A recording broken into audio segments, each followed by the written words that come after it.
Olá pessoal, como vão? Tudo bem? No dia de hoje eu trago duas perguntas para vocês. A primeira, vocês sabem como se deu a primeira comunicação espiritual entre o mundo do mais além com o nosso mundo, segundo histórias relatadas? E a segunda pergunta, você sabia que essas primeiras experiências espirituais foi o que deu o pontapé inicial para o estudo do espiritismo moderno? Não sabem? Então acompanhem essas histórias logo depois da vinheta.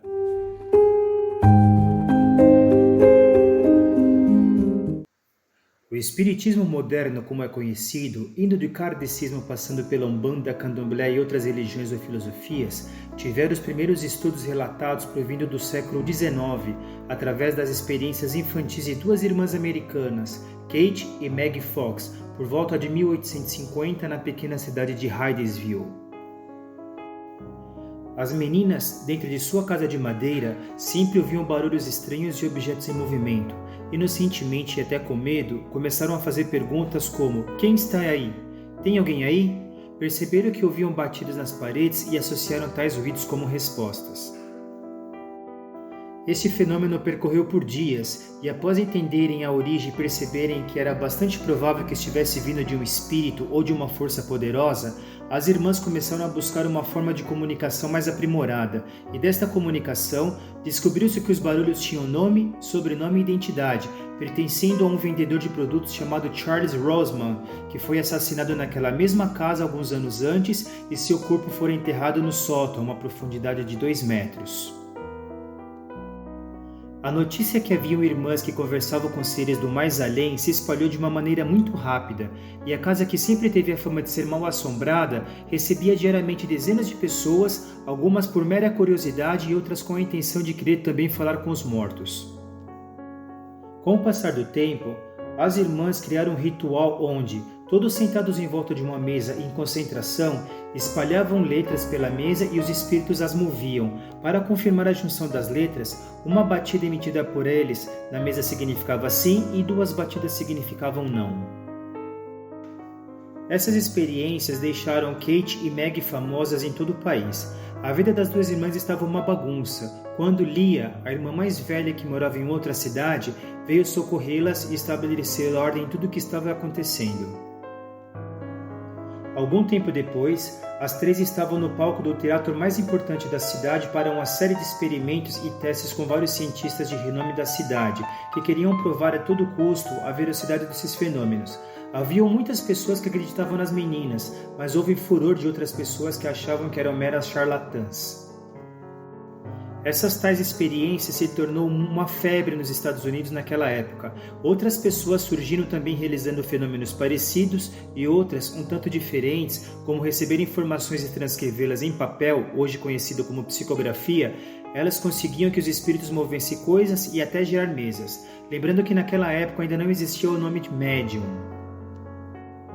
A febre em interagir com o espírito era tanta que essas notícias chegaram até a Europa, principalmente na França. Em Paris, tais rituais espalharam-se pela alta classe, onde os ricos se encontravam em salões para participar dos chamados fenômenos das mesas girantes. Era a verdadeira invasão organizada dos espíritos.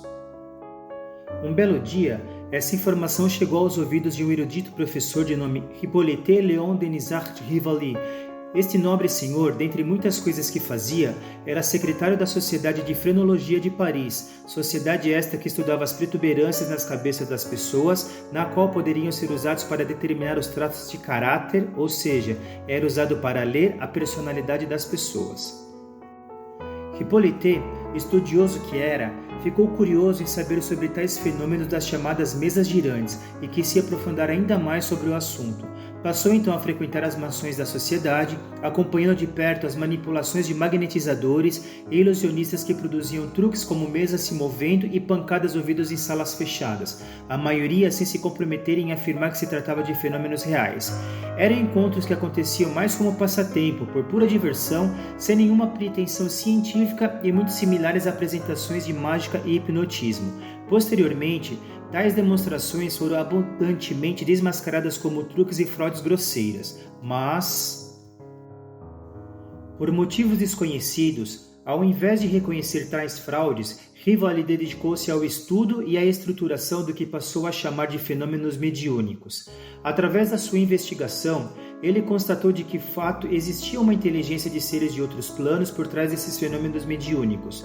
Durante muito tempo de estudo, ele foi entendendo de que forma os espíritos conseguiam comunicar com os chamados médiuns. Através dessas reuniões mediúnicas, foi aflorando a intuição de Rivalli e analisou que as informações enviadas pelo espírito tinham um importante cunho filosófico e decidiu que todas essas informações reveladas pelos espíritos por um critério científico fossem catalogados de forma didática e publicado o resultado desse trabalho. Dessa forma, então, Rivalli adotou o pseudônimo de Allan Kardec e começou a decodificação dessas informações recebidas. Em dia de reunião mediúnica, através de um médium que incorporava uma entidade cujo nome se identificava como Espírito Z, ele confirmava se suas intuições recebidas e descritas codificadamente estavam corretas ou se o Espírito Z indicava alguma correção. O resultado desse trabalho foi o chamado Pentateuco, reunião de 5 livros: o Livro dos Espíritos, o Livro dos Médiuns, o Evangelho segundo o Espiritismo, o Céu e o Inferno e a Gênesis. Esse foi o início da filosofia nomeada como Espiritismo, tendo como seu patrono Allan Kardec.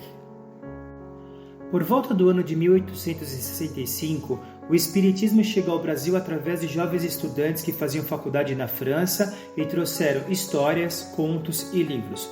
Começaram as reuniões espíritas no Rio de Janeiro, mas a primeira sessão de doutrina que se tem notícias foi em Salvador, liderado pelo jornalista Luiz Olímpio Teles de Menezes. 41 anos após a morte de Allan Kardec em Paris, nasce em Pedro Leopoldo, Minas Gerais, no ano de 1910, Francisco Cândido Xavier, nosso Chico Xavier, que se tornou o mais expoente nome do espiritismo brasileiro e, quiçá, mundial, médium que escreveu mais de 450 livros, em que, no total de vendas, ultrapassou mais de 50 milhões de exemplares traduzidos para vários idiomas, mas esta é uma outra história.